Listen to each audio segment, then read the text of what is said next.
Tekanan jual besar-besaran menghantam pasar saham Indonesia. Sebanyak 602 saham rontok tak berselang beberapa menit usai pembukaan perdagangan Senin, 2 Februari 2026. Indeks harga saham gabungan, IHSG, anjlok 4,37% atau 363,76 poin ke level 7.965,85. Pelemahan tajam tersebut terjadi sejak awal perdagangan dan berlangsung hampir tanpa perlawanan berarti dari sisi pembeli. IHSG dibuka di level 8.306,16, sempat menyentuh 8.313,06 sebagai level tertinggi harian, sebelum tekanan jual semakin dalam dan menyeret indeks ke titik terendah di 7.904,17. Data perdagangan Bursa Efek Indonesia, BI, menunjukkan hanya 63 saham yang menguat, 48 saham stagnan, dan 602 saham melemah alias terbakar.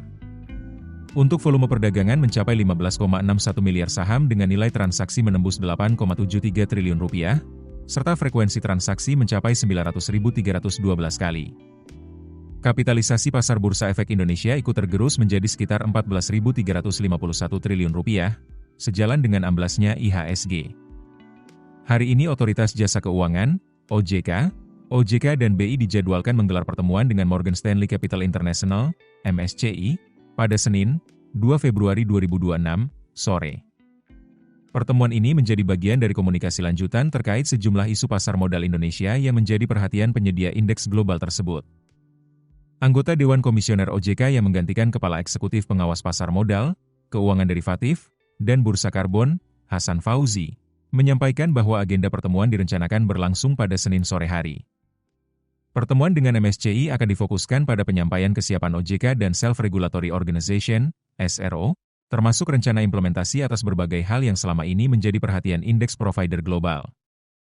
Dalam rangka itu, OJK telah membahas persiapan pertemuan secara internal serta menyampaikan arahan kepada tim dan SRO yang akan terlibat dalam agenda tersebut. Ia berharap, pertemuan tersebut dapat menghasilkan tindak lanjut yang lebih konkret atas komunikasi yang telah berlangsung sebelumnya.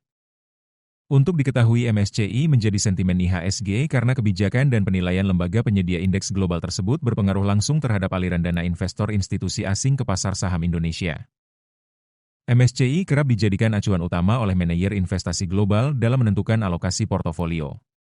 Ketika muncul isu terkait free float, transparansi data, atau potensi perubahan bobot dan status Indonesia di indeks MSCI, pelaku pasar cenderung merespons cepat dengan aksi jual atau beli.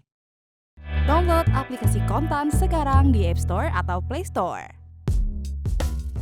Keputusan bisnis terbaik datang dari data, bukan tebakan. Mudah berlangganan Business Insight dengan subscribe with Google.